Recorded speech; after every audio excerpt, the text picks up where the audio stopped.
día con la serie de predicaciones del Sermón del Monte, capítulo 5 del Evangelio de Mateo.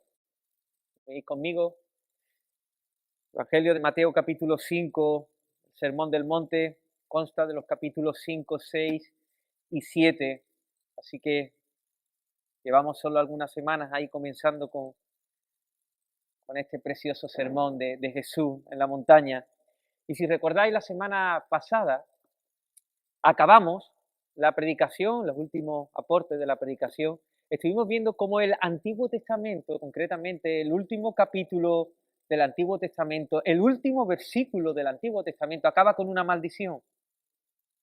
Y ahora comenzamos con este libro, el primero del Nuevo Testamento, y comenzamos con casi las primeras palabras de Jesús, y encontramos esto, las bienaventuranzas. Todo lo contrario a la maldición, la bendición. Ello indica claramente que Jesús viene a mostrarnos el camino de la dicha, de la felicidad en el sentido más amplio de la palabra. Así que si nos fijamos, nos damos cuenta de que Dios no es un cortarrollo, no es un aguafiestas, sino todo lo contrario. Cuando Dios nos creó desde la felicidad y para la felicidad. Pero el hombre voluntariamente se apartó de ese camino. Inventó sus normas, modificó el concepto de felicidad y se fue tras él. Un camino que le parecía derecho, pero como dice la Escritura, es un camino de muerte. Jesús aparece ahora en la escena de la humanidad, en este caos, en este manicomio. ¿Viene Él aquí? ¿Para qué viene? Porque Él desea volver a poner al ser humano en la fuente de todo gozo y de toda verdadera felicidad, que es Dios mismo. Y comienza con estas primeras palabras. Bienaventurados, versículo 3, los pobres de espíritu. Y alguien dice, bueno, ¿felices los pobres? ¿De verdad? ¿Qué locura es esta para el mundo? Así que la semana anterior lo que estuvimos diciendo era, ¿qué significa estas palabras pobres de espíritu? Y comenzamos diciendo qué es lo que no significa. Y estuvimos diciendo que Jesús aquí no nos está hablando de una carencia material que se puede suplir con algo físico. Mira, cuando tú ves a estos pobres de espíritu, no se te ocurra darle un mollete de antequera con jamón ibérico porque no va a saciar su necesidad. ¿Lo entendemos? No, es una carencia del alma, del espíritu, una pobreza espiritual. Tal vez puede decir, bueno, ¿y si le subimos la autoestima al hombre? Mira, aunque el alma humana le digamos, tú eres el mejor, tú puedes con todo, no hay nadie como tú, te mereces que te mime un poco más, eres el centro del universo, eso tampoco va a suplir esa carencia, ese vacío, esa pobreza, porque sencillamente estas cosas no se ajustan a la realidad. Y la única que nos puede hacer verdaderamente libres es la verdad. Y el único digno, y el único que está en el centro del universo, se llama Dios. Se llama Dios. Esta mentira diabólica, que empieza en el Edén, por cierto, es la que se endiosa al hombre y ha traído todas las desgracias que vemos en el día de hoy. Y nada más lo que ha hecho es alejarnos de la fuente de felicidad. Por el contrario, puede decir, bueno, ¿y si le bajamos la autoestima al hombre? Tampoco sirve. No se trata del hombre. No se trata de que el hombre esté en el primer plano. No se trata de que el hombre está en el centro del universo. Que no, que eso no sirve absolutamente para nada. Que no hay nada que pueda estar en las manos del hombre para realmente hallar el verdadero gozo del cual Dios nos está hablando. Es un gozo que supera cualquier gozo. Nosotros no tenemos gozos temporales, ¿verdad? Experiencias de disfrute, algunas cosas placenteras, pero sabemos que se disipa muy rápido y que se va y que nos cansamos. El gozo del que habla Jesús es más ancho, es más alto, es más profundo. Es algo que realmente no tiene fin. Y esa es la pobreza que tiene el hombre. Entonces, ¿de qué nos está hablando Jesús? Estuvimos hablando de que hay dos palabras que se puede usar en griego para pobreza. Una es penés, que significa pobre, y otra es tochos, que significa pobre mendigando. Esta es la que coge. Pobre mendigante.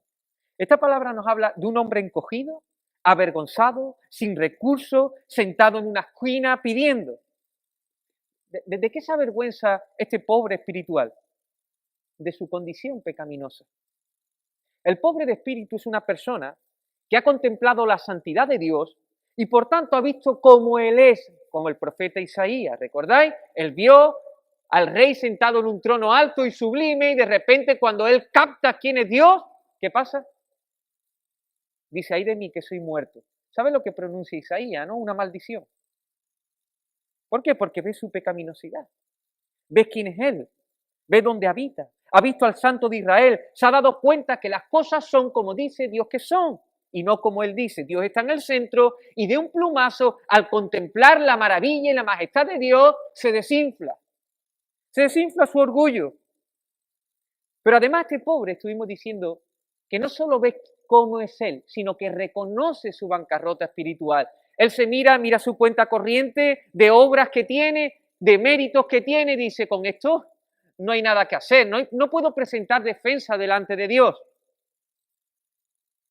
Ante el pecado, la muerte y el juicio divino no hay nada que podamos hacer. Así que este hombre ve su condición, reconoce su bancarrota, pero además es un tochos, un mendigo que pide. ¿Qué pide? Lo que el publicano de la parábola de Jesús pedía. Ten misericordia de mí que soy pecador. Ten misericordia de mí que soy pecador. Él pide favor del cielo. Él pide gracia inmerecida. Él pide salvación. Así que nos dimos cuenta de que no hay plenitud de Dios si no hay vaciamiento de uno mismo. No hay dádiva de Dios si uno no reconoce que la necesita. No hay abundante gracia si uno no se humilla delante de Dios. ¿Por qué son felices? Una persona así, ¿cómo puede ser feliz? Que se ve que es pecadora, que reconoce que no tiene defensa delante de Dios, que está pidiendo. ¿Por qué? Porque de Él es el reino de los cielos. ¿Sabe qué significa? Que ese hombre no tiene nada de sí, pero tiene todo de Dios. Por eso el apóstol Pablo dijo, como si no poseyese nada, pero poseyéndolo todo. El que tiene Dios, lo tiene todo. Por eso es bienaventurado este pobre. Hoy en este día vamos a entrar en Mateo 5, versículo 4, la segunda bienaventuranza. Venía a acompañarme. ¿Qué dice? Bienaventurados los que lloran, ¿por qué? Porque ellos recibirán consolación. Antes de entrar en más detalle, consideremos algunas cosas al respecto. En primer lugar, a medida que entremos en esta bienaventuranza, nos vamos a dar cuenta que es clave para que nosotros experimentemos bendición, consolación y gozo eterno. En segundo lugar, y es aquí donde me quiero parar un poco más, es que esta cualidad, este carácter del ciudadano del reino de los cielos, es otro golpe directo a la mentalidad orgullosa de esta generación. No sé si recordáis hace un poquito de tiempo que un submarino que habían contratado para ver las profundidades con de las personas más ricas que había, se habían sumergido en ese submarino y había implosionado, explotado, habría alguna grieta, le entraría algo y de repente liquidado todo. Esta bienaventuranza es así. Le entra al cerebro del ser humano y así. ¿Cómo? Espérate, bienaventurados los que lloran. ¿Qué dice? Dichoso, gozoso, los que lloran. ¿Qué tonterías dice, hombre? En el mundo de hoy impera el hedonismo. Es la búsqueda del propio placer como fin, como la meta última. Pero no solo es eso. No solo es que hay que buscar el placer, sino que hay que evitar a toda costa el dolor. ¿Llorar? ¿Qué dice? Fiesta, jolgorio, sexo, comida, bebida en abundancia, risita superficial. Pero llorar, llorar, tristeza, ¿qué dice? Hakuna Matata. Ningún problema puede hacerme sufrir, Hakuna Matata. O como escribió, hay un estribillo de una canción por ahí, penosa, por cierto, la canción que dice, ante el dolor, más cerveza para la cabeza. Más cerveza para la cabeza, más cerveza para la cabeza, y dice, y el dolor. Esto es lo que hace el mundo ante el dolor emocional, ante cualquier sufrimiento?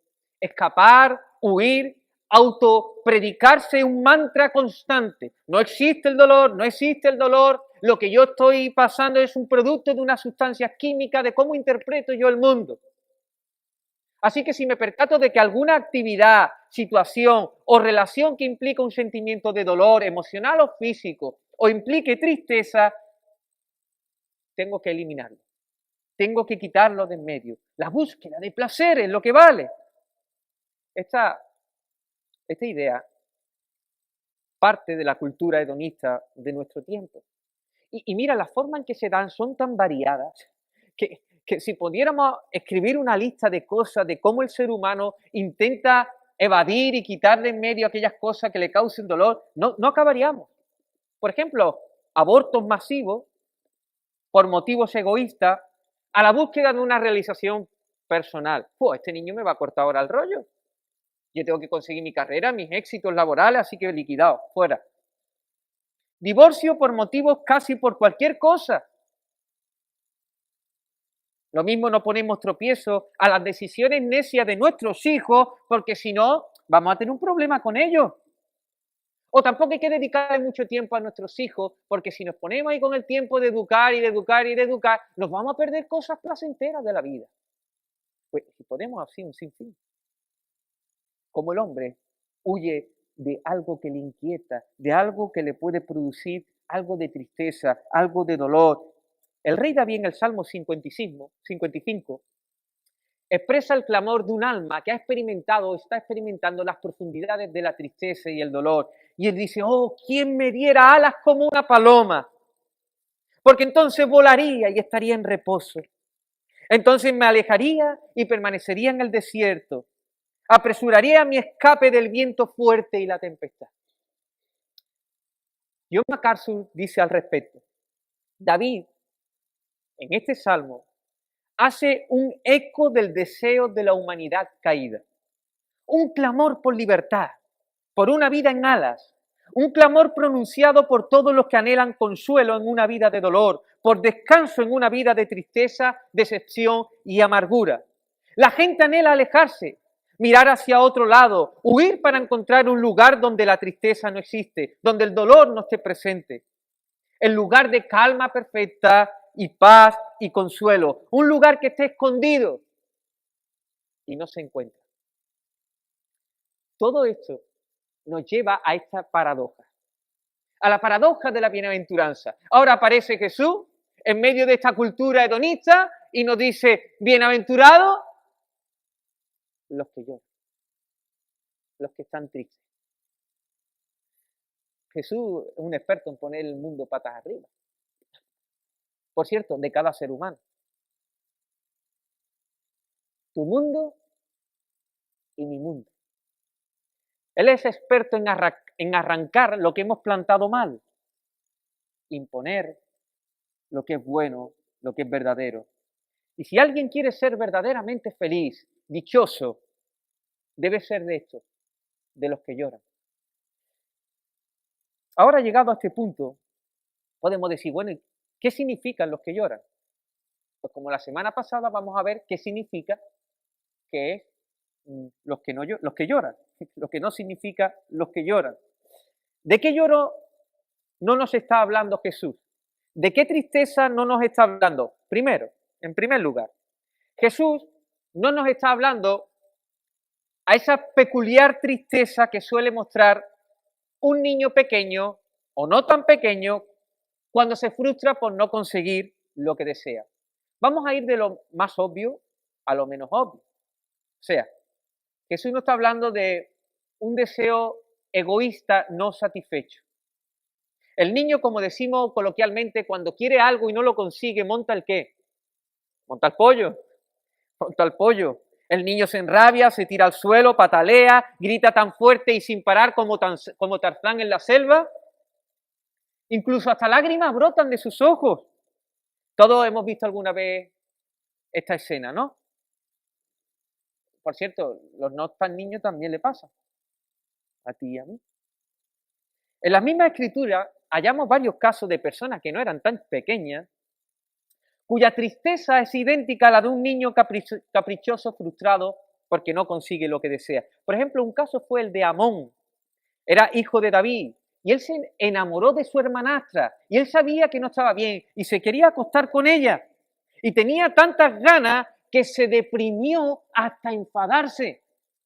Finalmente terminó violándola. El otro caso fue el rey malvado Acab. Él miró el Instagram de su tiempo, bueno, el Instagram eran las parcelas que había por allí alrededor de su casa, y junto a su palacio había una parcela de un hombre llamado Nabot.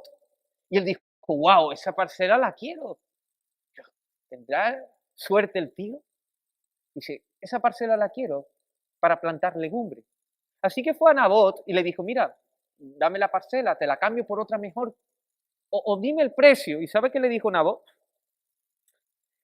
Nabot le dijo, que me guarde Dios de que yo te dé a ti la heredad de mis padres. Entonces dice Primera de Reyes, capítulo 21, versículo 4, dice, y vino Acab a su casa triste y enojado por esta palabra de Nabot. Se acostó en su cama y volvió su rostro y no comió. La tristeza que le había producido. Después acabó la mujer de Jezabel, que era la reina, ideando un plan para acusar falsamente a Nabot y muriendo apedreado, y así le quitaron la heredad a ese pobre hombre. Un hombre honrado. Está claro y es evidente que Jesús no está hablando de este llorar, de este tipo de tristeza que proviene de un deseo egoísta no satisfecho. En segundo lugar, Jesús en este momento tampoco está hablando de cualquier tristeza que cualquier hombre pueda experimentar debido a que vivimos en un mundo caído y en un cuerpo sujeto a vanidad y debilitado. No está diciendo eso. El sufrimiento está por todas partes. Y la gente llora. Y la gente llora mucho. La gente llora al recibir un diagnóstico de una enfermedad grave. Llora por la pérdida familiar. Llora por cualquier injusticia recibida. Llora profundamente por el dolor que le causa algunas cosas. Esta tristeza es apropiada. Es bueno llorar por este sufrimiento. Incluso las mismas lágrimas que Dios, que tenemos, que brotan, son diseñadas por Dios para que nosotros nos expresemos y expresemos el duelo del alma. Mira, según unos estudios de investigación, normalmente el cerebro recibe 1 litro por minuto de la sangre que se bombea en nuestro corazón. Un 20% de toda la sangre. Cuando lloramos, recibimos un 25%. No hay otra emoción que incremente el flujo de sangre como esta y que realmente dé un gasto energético, o sea, que nos canse. Con el llanto lo que hace es aumentar la frecuencia respiratoria para oxigenar el cerebro y busca así cansarse y libera endorfinas, que son uno de los neurotransmisores que más nos tranquilizan y nos sentimos más relajado después de llorar. Todos hemos experimentado eso, cuando has llorado y has llorado y has llorado por alguna circunstancia y termina. ¿Sabéis que tendríamos que correr 4 o 5 kilómetros para poder descansar de esta forma en medio de la tristeza? Que podríamos, si estuviéramos tristes por cualquier cosa, para realmente producir tranquilidad a nuestro sistema, deberíamos correr 4 o 5 kilómetros. Esto es lo que produce al llorar. Cuando lloramos es como si hubiéramos corrido 4 o 5 kilómetros. Dice un autor, cuando el dolor es encerrado y mantenido en el interior, puede envenenar el sistema emocional y el lloro y la tristeza libera ese veneno. Pues bien, esto lo ha diseñado el Señor para nosotros. El que podamos llorar, un sistema por el cual podemos expulsar las lágrimas por la tristeza contenida. Es una liberación. Pues bien, Jesús no se está refiriendo a eso. Jesús no se está refiriendo a este tipo de lloro por cualquier cosa que nosotros estamos sufriendo, aunque, repito, es un lloro apropiado. Continuamos. ¿Qué es lo que nos significa? En 2 de Corintios capítulo 7, versículo 10, nos habla de dos clases de tristeza. 2 de Corintios capítulo 7, versículo 10. Dice, porque la tristeza que es según Dios produce arrepentimiento para la salvación, de la cual no hay que arrepentirse, pero la tristeza del mundo produce muerte. O sea, si tú escuchas la tristeza que es según Dios, podemos pensar que es cualquier tristeza relacionada con Dios y sus cosas, pero tampoco es eso lo que Jesús está diciendo si esta tristeza no trae arrepentimiento. Os lo voy a ir explicando. O sea, lo que está diciendo es que Jesús, que no es un lloro natural, no es algo que se produce en nosotros por algo con respecto a Dios. Por ejemplo, si un fariseo escuchara esta bienaventuranza, bienaventurados los que lloran, el fariseo diría, anda, qué feliz el que llora. ¿Cómo puedo incluir esta actividad en mi hoja de obligaciones y de demandas? No sé, ¿demudo mi rostro? ¿Me predico un mantra? Yo no soy nada, yo no soy nada, yo no soy nada, yo no soy nada, hasta que me produzca tristeza. ¿Qué hago? No es un llorar natural, no es algo que tú puedes producir así porque sí. Esto es legalismo. A esto no se está refiriendo Jesús. No es un llorar en cuanto a lo relacionado con Dios y sus cosas. Pero escúchame bien, hay un lloro natural más sofisticado, más complejo, más difícil de discernir. Es una copia buena del lloro verdadero y genuino. Es una copia, es una imitación. Es un lloro que parece expresar arrepentimiento. Un lloro que, y digo parece porque no es arrepentimiento. Es el lloro de una conciencia que se siente mal, que sientes pesar en tu corazón. Incluso los labios dicen perdón, pero cuyo corazón está lejos de Dios. ¿Y cómo puede ser esto? Os voy a poner un ejemplo. El primer rey de la nación de Israel, ¿quién fue? Saúl. Saúl no obedeció la palabra cuando Dios le dijo que tuviera que hacer una misión y él no obedeció completamente la palabra de Dios. Así que Dios mandó al profeta, ¿recordáis? Al profeta Samuel para que él le descubriera su pecado y lo reprendiera. Si nosotros vemos la escena después de que Saúl fue reprendido, decimos, ya está, aquí está. Aquí hay un hombre triste, un hombre que se siente mal, un hombre que en 2 ocasiones dice, he pecado, he pecado. Ya está, lo tenemos. Aquí el lloro espiritual, ¿no? Este es un bienaventurado. Este recibe consolación, ¿no? Pues no recibió eso. ¿Sabe lo que recibió? Que Dios le quitó el reinado. Pero ¿cómo le va a quitar el reinado si aquí tenemos un hombre que está llorando, que está arrepentido, que se siente mal? ¿Qué ha pasado? ¿Por qué Dios le quita el reinado? ¿Por qué Dios no lo bendice, lo maldice? Porque Dios vio el corazón. Y Dios vio la intención de su corazón. Muy bien. Antes de ser confrontado Saúl, él estaba autoconvencido de que había cumplido la palabra de Dios, aunque no era así. Cuando es confrontado, él se justifica. Él dice, bueno, pero mira lo que he hecho bien. No mire el detallito. Vaya tela por una cosita. Él continuó disculpando el pecado. Él dice, pero es que fue el pueblo el que me empujó a hacerlo, me estaba presionando y que... Él quiso ocultar el pecado. Él quiso ser honrado delante del pueblo. Y por último, su alma estaba triste, sí, estaba triste. ¿Sabe por qué? Por las consecuencias del pecado, pero no por haber atentado contra Dios. Es totalmente diferente. Esta es la tristeza más sutil. Es un caballo de Troya, un engaño falaz. Es algo relacionado con Dios, pero Dios no es la motivación. Es una especie de arrepentimiento humanista, algo fabricado por el hombre para su propia liberación. Aquí no hay arrepentimiento. Lo que hay es remordimiento, es diferente. No es lo mismo. No hay pesar de Dios aquí. por haber atentado contra él, sino por las consecuencias.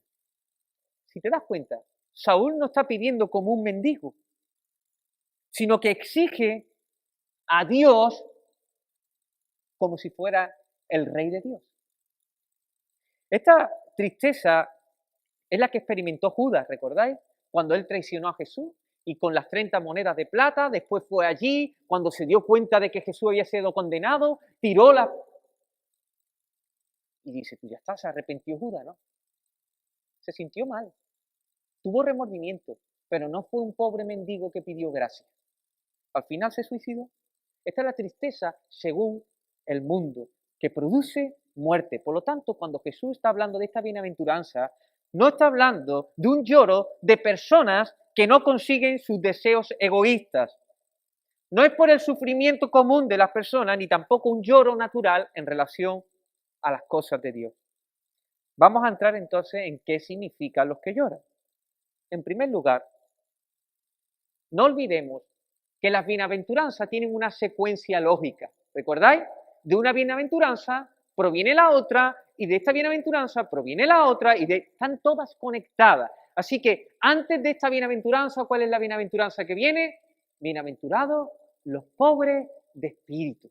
Y estuvimos diciendo que los pobres de espíritu son aquellos que han visto a Dios, lo han contemplado, han visto la santidad de Dios, han dicho, ay de mí que soy pecador.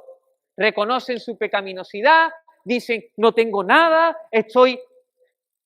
Y entonces, estas personas lloran, lloran, lloran, lloran. Así que si hemos dicho que la pobreza espiritual es algo que se hace delante de Dios, el lloro es algo que se hace delante de Dios. Es un lloro espiritual. Dios está en el centro.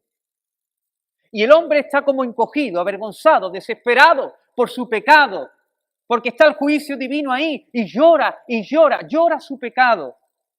El Espíritu Santo ha revelado su maldad, y ha revelado que Jesús es el único santo, justo y bueno, y que no puede hacer otra cosa que llorar. No sé si te estás dando cuenta. El alma de esta persona está enlutada, está triste, está llorando, porque sabe que ha atentado contra Jesús. Llora su maldad, llora por misericordia, llora por perdón, llora por gracia divina. Esta es la tristeza que es según Dios y produce arrepentimiento para salvación. Uno de los mejores ejemplos lo podemos encontrar en los Salmos 32 y 51. Es el ejemplo del rey David. Él escribió estos dos salmos en arrepentimiento a sus fechorías. Humanamente hablando, David había pecado de una manera más grave que Saúl. David había adulterado y David había matado al esposo de esa mujer y se queda con la mujer. Tu nombre es un adúltero, un homicida. Y él también fue confrontado por el profeta Natán, el cual le descubrió su pecado.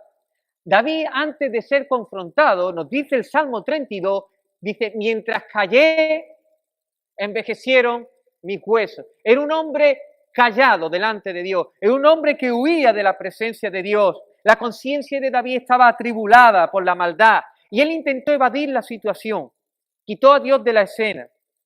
Me imagino luchando ahí contra contra la culpa, y luchaba, y dice, bueno, pero yo lo mismo no lo he hecho tan mal, a lo mejor si se hubieran dado de esta forma, sí. La conciencia lo señalaba, así que él me imagino que huía de la meditación de la palabra, porque la palabra lo que revela es lo mal que estamos. Era un hombre oculto delante de Dios, huido. Después Natán, por medio de una parábola, descubre el pecado a David. Y entonces David se da cuenta. Se da cuenta de que no se puede ocultar de Dios, que Dios lo ve todo, que Dios está en el centro, que Dios es santo, justo, bueno, lento para la ira y grande en misericordia. Y entonces David confiesa, siente pesar, y entonces dice, pequé contra Jehová, pequé contra Jehová. David se había saltado la ley, no codiciará, no matará. Todo pecado es un atentado contra Dios. Entonces, Natán después que confesara David, ¿sabe qué le dijo? Jehová ha perdonado tu pecado. Y alguno dirá, espera un momento, ¿qué pasa aquí? ¿David confiesa sus pecados y se le perdona así sin más? Yo me imagino que David lloró y lloró y lloró y lloró y lloró y lloró hasta mover el corazón de Dios para que le diera gracia. No, esto es legalismo, hermano, acuérdate. No es un lloro natural. Él lloró. Al menos sintió pesar y tristeza. Y lo vemos confesando. Y parece que confesó cada transgresión por su nombre. Uno tras uno. La tristeza de David está en otro nivel diferente al de Saúl. El lloro de David es espiritual. El lloro de Saúl fabricado por él. El lloro de David es arrepentimiento. El lloro de Saúl, remordimiento. El lloro de David siente pesar contra haber pecado contra Dios. El lloro de Saúl siente pesar por las consecuencias del pecado. El lloro de David es el de un mendigo, encogido, avergonzado desesperadamente delante de Dios y diciendo, Señor, no soy nada, he pecado. No hay excusa. No disculpa al pecado. Al pecado lo llama pecado, él ha pecado. Y está entonces pidiendo, Señor, tu gracia, tu gracia, tu gracia. El de Saúl es diferente. Saúl no es un mendigo. Saúl va con ropas de rey, de pie, exigiendo a Dios que le perdone y que le honre delante de todos los hombres. ¿Te das cuenta? Aquí tenemos dos tristezas. Aquí tenemos dos lloros. Pero aquí tenemos dos destinos diferentes. David, tenemos gracia y vida. Saúl, juicio y muerte. Pero hay más. Parece que hay 9 verbos para expresar los que lloran. Podría haber cogido cualquier verbo, pero Mateo usa el verbo que nos da la idea del lloro más fuerte. Significa la tristeza por la muerte, una tristeza profunda, duradera, interna. Y subraya ahí, duradera. Porque es un verbo continuo. Los que lloran, los que lloran, los que lloran, los que lloran, los que lloran. Jesús no está hablando simplemente de un momento que lloran, sino de un luto constante. Es una tristeza continua. No es algo que hace el cristiano una vez, sino que es el cristiano. No es algo que experimentó el día de su conversión el cristiano, es algo que experimenta el cristiano diariamente. O sea, el cristiano es un llorón que llora. Es un arrepentido que se sigue arrepintiendo. Si no, no hay ciudadanos del reino de los cielos. Esta tristeza se intensifica aún más. Dices tú, ¿por qué? Porque el llorón no llora solo por su propio pecado, llora también por el pecado de los demás, por el pecado de los demás, por el estado pecaminoso en el cual se encuentra la sociedad. ¿Recordáis a Jesús cuando llegó a Jerusalén? Y llega a Jerusalén y vio la ciudad, y vio el estado de las personas. Y dice, y lloró, y dijo estas palabras, Jerusalén, Jerusalén, que mata a los profetas y apedrea a los que son enviados. ¿Cuántas veces quise juntar a tus hijos como la gallina junta a sus polluelos debajo de las alas y no quisiste? Hermanos, los que lloran, lloran. Los que lloran, lloran porque aún hay resquicios del pecado en su interior que los sigue distanciando de Dios. Los que lloran, lloran porque han ofendido el corazón de Dios. Los que lloran, lloran porque se dan cuenta de que aún les falta mucho y les falta para amar a Dios.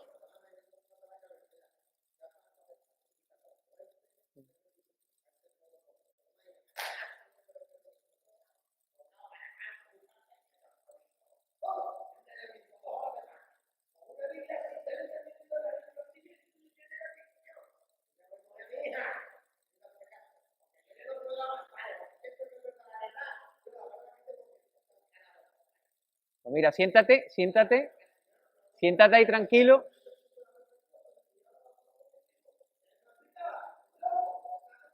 Venga, pues mira, ahora está aquí y se te está explicando. Así que siéntate tranquilo. Venga, venga.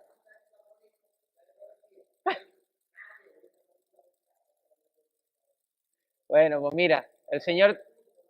Venga, nada, tranquilo. El Señor te ha traído para que tú escuches. Los que lloran, lloran, estamos diciendo. Damos gracias al Señor ahí que al menos está recibiendo Él, ¿no? Amén. Las luchas de cada uno no las sabemos, ¿verdad? Así que los que lloran, lloran. Hermanos, cuando ven a la iglesia del Señor y cuando ven que la iglesia del Señor debería estar en otro nivel, cuando hay apatía en la iglesia, cuando hay falta de pasión y de amor por Dios, los que lloran, lloran por sus vecinos, por el mundo, por los cristianos que están tristes. Hermanos, es un quebranto del alma constante lo que se nos está hablando aquí. Permitidme y escuchar bien, porque os voy a leer ahora un artículo de Travis Max titulado Lloro por Milei. Está publicado el 27 de agosto del 2013. ¿Sabéis quién es Milei? Milei Cyrus. Si no la conocéis, mejor. Bueno, mejor en el sentido de su famoso, de cómo está, ¿no? Creo que fue al comenzar su carrera como cantante cuando este hombre escribe estas palabras y venía de ser Hannah Montana. Vamos a leer.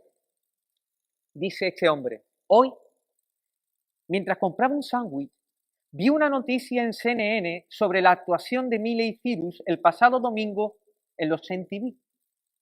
Mi primera reacción fue de sorpresa. Luego me dio náuseas. Y finalmente me llené de tristeza. Durante el resto del día me pregunté, ¿qué clase de personas somos? ¿Qué tipo de cultura hemos creado? ¿Qué queremos que nuestros hijos lleguen a ser? Dice, ya no me lo pregunto más. Esta noche lloro. Dice, lloro por la niña que nos dio a Hannah Montana y que se convirtió en un modelo a seguir para millones de niñas en todo Estados Unidos. Lloro por la perdición de una niña que no se ve a sí misma dando tumbos en la oscuridad. Lloro por los canales de noticias que se benefician por la cobertura de una joven mujer en una espiral fuera de control. Lloro por la cultura American Idol, que promete oro y brillo a los niños para luego masticarlos y escupirlos hacia afuera. Lloro por una cultura del entretenimiento que celebra la ruptura de todos los tabúes sociales y el desprendimiento de toda restricción para luego dar la espalda y burlarse de las estrellas que siguen esa corriente. Lloro por una cultura tabloide que encuentra excitante los chismes de las celebridades y los momentos embarazosos. Lloro por las mujeres esclavizadas por una visión falsa de la liberación sexual. Lloro por los hombres, me incluyo, dice, que no han podido decir, ya basta, es suficiente. Lloro por las veces que he mirado a las mujeres como objetos y no he podido verlas como hermanas e hijas de alguien. Lloro por los padres de Miley Cyrus, de Katy Perry, de Lady Gaga, de Madonna y de todos los miembros de la familia, de las otras mujeres que se sienten que tienen que sexualizarse a sí mismas para alcanzar el éxito. Lloro por mi niña de 5 años de edad, que da vuelta alrededor de la casa como una princesa y me abraza fuerte en la noche cuando pienso en el mundo que está creciendo y al que le voy a enviar. Lloro por el mundo descalabrado y el caos en el que vivimos. Pero entonces lloro por el poder de la gracia. Ahí está Jesús, levantando la cabeza de una mujer de la noche y enviándola a la luz. Ahí está Jesús, entrando en la multitud, sanando a una mujer que trataba desesperadamente de cubrir su vergüenza. Ahí está Jesús, en el pozo, transformando a una mujer que ha sido desechada por varios hombres. Llorar ya no es suficiente. Ahora yo oro. Esta frase última, llorar ya no es suficiente, ahora ya oro, forma parte del llorar espiritual. El que llora, ora. El llorar espiritual nos lleva a orar, a clamar a Dios. Lloramos nuestro pecado, pero pedimos como un mendigo perdón. Señor, dame más gracia para no caer en tentación, más poder del cielo para seguir las pisadas del Maestro. Vemos el pecado y el estado del mundo y lloramos y decimos, oh, Señor, si tú rajaras los cielos y descendieras, Señor, vindica tu nombre, Señor, ten misericordia. El que llora, ora, ora. ¿Cuántas veces sentimos tantas cosas y no oramos? El lloro espiritual implica de que te lleva a buscar al Señor. Amén. Voy a terminar extrayendo algunas conclusiones y aplicaciones para nuestras vidas. Quiero que estéis muy atentos. Esta bienaventuranza nos muestra que los que lloran conocen la seriedad del problema al cual se enfrentan ellos y toda la humanidad. Escucha, punta ahí. La bienaventuranza nos habla de personas que saben la seriedad del problema, del pecado, de la muerte y del juicio. Hermano, así como la fiebre, cuando nos entra en nuestro cuerpo, indica en muchas ocasiones que tenemos una infección, el sufrimiento común de las personas les dice a la persona que algo no va bien. Sus conciencias, las cuales muchas veces vienen y se le acusa, le está hablando del juicio divino. O sea, no tienen excusa, como dice la palabra del Señor. ¿Recordáis a Juan el Bautista? Juan el Bautista apareció también en escena y dice, oh generación de víboras, ¿quién os enseñó a huir de la ira venidera? Haced pues frutos dignos de arrepentimiento y no comencéis dentro de sí mismo a decir, hijos de Abraham somos, porque Dios puede levantar hijos de Abraham de estas piedras. Dice, y ya también el hacha está puesta a la raíz de los árboles. Y el árbol que no dé buen fruto se corta y se echa en el fuego. Este hombre, profeta, Juan el Bautista, llamaba a los hombres a reconocer su pobreza espiritual y a llorar, a arrepentirse, a hacer frutos dignos de arrepentimiento. Parecía que muchos de ellos habían aprendido a ser ágiles para escapar de la ira, de esa realidad. La solución, huir, escapar, engañarse. Total, a Abraham tenemos como padre. ¿Qué va pasando? Esta es la mentalidad del mundo. Hermano, lo evidente es evidente. Hay muerte, hay pecado y hay juicio. Pero la gente dice, hay paz. Hay paz. No tengo problema con Dios. Hay dolor, sí, pues, pero bebamos más cerveza. Anda, me siento un poco más, pues saquemos al Cristo de la inspiración. O confesémonos un par de veces, pero mañana comamos y bebamos, ¿eh? Eso no, que nadie lo toque. No hay arrepentimiento. Es curioso, pero muchos de los que asisten los domingos a las iglesias han aprendido a ser hábiles a la hora de huir de la ira venidera.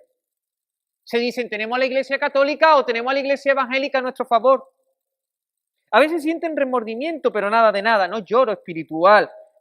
No se están viendo frente a Dios, no reconocen realmente su necesidad, sienten las consecuencias, pero no hay pesar por haber pecado contra Dios. Incluso eliminan estas palabras del vocabulario. Eso de pecado no, eso de juicio no. Pero también tengo palabra para nosotros en este día. Para la iglesia, para ti, para mí. Hermano, esta mentalidad se nos ha metido tan adentro de nuestro ser. La iglesia no llora como debe llorar. El hedonismo mundano está dentro de nosotros. Y pasamos poco tiempo examinando nuestra vida a la luz de las Escrituras. Los santos hombres de Dios pasaban tiempo escudriñando su corazón y diciéndole, Señor, pruébame, examíname, a ver cómo estoy. Y si hay camino de perversidad, quítalo y purifícame. Pero hermanos, nosotros sentimos un poquito de inquietud y sentimos un poco de zarandeo y evadimos rápidamente. Estos hombres santos de Dios, cuando se sentían su culpabilidad, no se levantaban y se iban a comer chicharrones de seguida. O no se sentían mal por un momento y estaban hablando al segundo siguiente de la Champions del Madrid, que no. Había pesar en sus corazones. Ellos lloraban y lloraban de verdad. El reformador Esdras, cuando se enteró que el pueblo se había contaminado con los pueblos que había, y se habían juntado allí haciendo las mismas cosas que los pueblos hacían, ¿sabéis qué hizo ese hombre? Rasgó su vestido, su manto, arrancó pelo de su cabeza, su barba, y se sentó angustiado en extremo. Y no fue un minuto, ¿eh? Cuando Nehemías se enteró de que el pueblo de Dios estaba en gran afrenta y los muros de Jerusalén habían sido caídos en su tiempo debido al juicio de Dios, ese hombre ayunó y oró durante 3 días. Hermano, esta gente lloraba. Muchas veces nosotros sentimos convicción de pecado. El Espíritu despierta en nuestras conciencias y poco dura el efecto. Intentamos restarle importancia, disculparlo, justificarlo. Intentamos justificar ese mal con algo de bien. Y esto es algo que Dios detesta. Porque eso es legalismo. Eso es intentar decir, si yo hago ciertas cosas bien, Dios, que no. Ni siquiera estos hombres santos de Dios hacían esto para ganar el favor. No se trata de eso.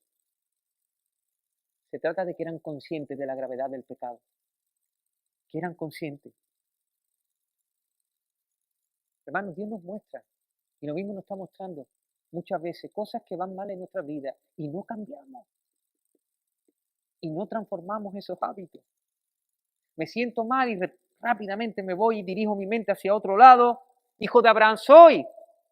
Y decimos, su gracia es mayor, no pasa nada. Dios es paciente, bueno, sigo igual, pero le pido perdón a Dios y no pasa nada. Eso es una gracia barata. Una gracia barata. Y ya no hablemos de las grandes justificaciones, somos expertos en dar excusas para mostrar, bueno, tampoco es que tengo tanta apatía, tampoco es que tengo, no. Hermanos, falta quebranto, falta lloro.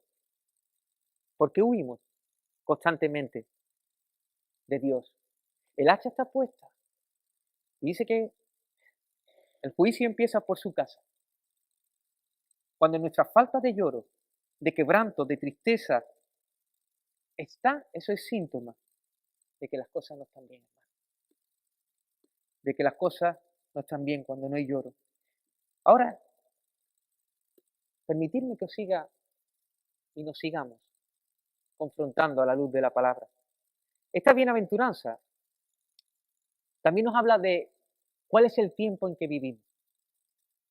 A pesar de que los Instagram y los Facebook están repletos de cosas que dicen el tiempo que es y el tiempo que estamos viviendo es el tiempo de fiesta, es el tiempo de disfrute, es el tiempo de ir para aquí, para allá, para acá, para nada. Es el tiempo de consumir, de comprar, de gastar, de reír, de reír, de reír. No es tiempo de reír, es tiempo de llorar. El hacha está puesta. Es tiempo de quebranto, de ayuno. Santiago en su carta escribe a unos destinatarios que eran codiciosos y pedían a Dios, pero pedían conforme a sus deleites. Dice, acercaos a Dios y Él se acercará a vosotros. Pecadores, limpiad las manos y vosotros los de doble ánimo, purificad vuestros corazones, afligíos y lamentad y llorad. Vuestra risa se convierta en lloro y vuestro gozo en tristeza. Querida alma, querido hermano, no es tiempo de fiesta, sino de quebranto. de todas las emociones que se recogen en el Nuevo Testamento acerca de la persona de Jesús, no vas a encontrar una emoción donde vemos a Jesús reírse. No estoy diciendo que Jesús no se riera, pero no aparece en las Escrituras. Y no estoy diciendo que es malo reírse, es una bendición si lo hacemos con motivaciones adecuadas. Pero no se recoge, pero sí se recoge que lloró unas cuantas veces. No olvidemos que Jesús era un hombre, un varón de dolores experimentado en quebranto. Él más que nadie era consciente del problema del mal, del pecado, del juicio de Dios. Y aunque disfrutó de cosas, como otro ser humano, ir a una boda, ir a un banquete, sabía que no era el tiempo de que su alma estuviera todo el día girando en eso, siempre pensando en esas cosas, en los banquetes, en las fiestas, en los cumpleaños, no sé qué, no sé cuánto. ¿Dónde voy? ¿Dónde voy mañana? ¿Dónde voy? Que no. Hay otra cosa que urge más. El pecado es algo muy serio. Hermano, la sociedad está escupiendo el rostro de Jesús. Está deshonrando su nombre, está negando su honra. Hermano, no es tiempo de memes vacíos. Que no es tiempo de rebujito ni de bailar la Macarena. No es tiempo. Y eso no quiere decir que no disfrutemos de las cosas buenas que Dios nos da. El problema es cuando están nuestros corazones ahí constantemente. El problema es que hay muy poco quebranto espiritual y mucha risa superficial en la iglesia del Dios viviente. Hay poco tiempo para pararse y examinar el alma y mucho tiempo para ver las redes sociales. Hay poco tiempo para orar, ayunar y clamar y mucho tiempo para ocio y entretenimiento. Poco tiempo para llorar nuestra falta de apatía, nuestra pereza. Poco tiempo para llorar porque Dios manifieste su gloria. Poco tiempo para expresar nuestra falta de hambre a Dios, pero sí mucho tiempo para comer. Mucho tiempo inventando cosas para resistir al Espíritu, pero poco tiempo para arrepentirnos, para confesar nuestros pecados y para que finalmente haya fruto verdadero en nuestra vida. Hermano, reflexiona por amor a Dios y por el bien de tu alma. Reflexionemos juntos. Llegado aquí, quiero alentarte. Esta bienaventuranza no solo nos descubre cómo somos, sino nos descubre cómo es Dios también. Esta bienaventuranza nos habla de los que lloran, los quebrantados conocen el corazón de Dios. Dios es un Dios generoso. Dios es un Dios que da en abundancia al que pide. Incluso cuando Dios manda a Natán y cuando Dios manda a David, eso es gracia. Lo estaba salvando. Ellos estaban en pecado. La intención de Dios al reprender al pueblo es que Él está entusiasmado en bendecirnos. Eso es lo que quiere. Ahora podemos preguntarnos, pero ¿cómo puedo llevar yo la carga esta? Un alma enlutada, un alma triste, un alma... Porque aquellos que son consolados, aquellos que lloran son consolados. Son consolados por Dios. No, los que lloran están felices. Esa es la paradoja. Los que lloran están gozosos. Los que lloran están satisfechos. Porque Dios ha venido a su encuentro para consolarlos. Porque Dios ha dejado a un paracleto que se llama el Espíritu Santo, que viene a consolar nuestras vidas. Dios nos ha dado un hombro para llorar, un hombro para expresar nuestro lamento. Y Él por medio de su Espíritu nos da gracia sobre gracia. Hermanos, si sientes la convicción de pecado, si sientes pesar, no te lo quites. No te vayas, te metas en redes, huya, busque, vaya tu mente allí. No, afróntalo, enfréntalo. Porque entonces cuando lo enfrentes vas a llorar y cuando llores te va a consolar Dios. Ahí está el consuelo, ahí está la dicha, ahí está la felicidad. ¿Te das cuenta cómo Jesús pone todo patas arriba? Pero para darte lo mejor, para darte la dicha, la bendición, la bienaventuranza, la felicidad. Los que lloran y cuanto más llore, más gozo, más gozo, más gozo. Porque Jesús se acerca para consolarnos a través de su Espíritu. Amén. Y en aquel día, cuando estemos delante de su presencia, no habrá más sufrimiento, ni habrá más dolor. Y Él enjugará toda lágrima en nosotros. Amén. Hermanos, oremos por esta palabra, oremos por nuestra vida. Acuérdate, el Señor viene para arrancar lo que hemos plantado mal, pero para poner su planta, para poner lo bueno, lo verdadero, lo que nos va a hacer verdaderamente feliz. Amén. Señor, te damos gracias. Gracias por tu bendita palabra. Gracias por hablarnos. Y te pido, Señor, que podamos seguir escudriñando tus escrituras, que podamos, Señor, examinar nuestra vida a la luz de esta palabra. Porque realmente, Señor, queremos disfrutarte a ti, Señor.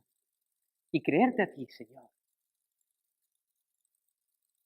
Aumenta nuestra fe, Señor. Aquí venimos como mendigos, diciéndote que somos pobres en fe también, Señor. Te pido, Señor, que tu Espíritu Santo nos sustente, nos aliente y aumente, Señor, nuestra confianza en ti, Señor. Que tu palabra obre, Señor, para traer fe, para traer vida. Señor, gracias y gracias.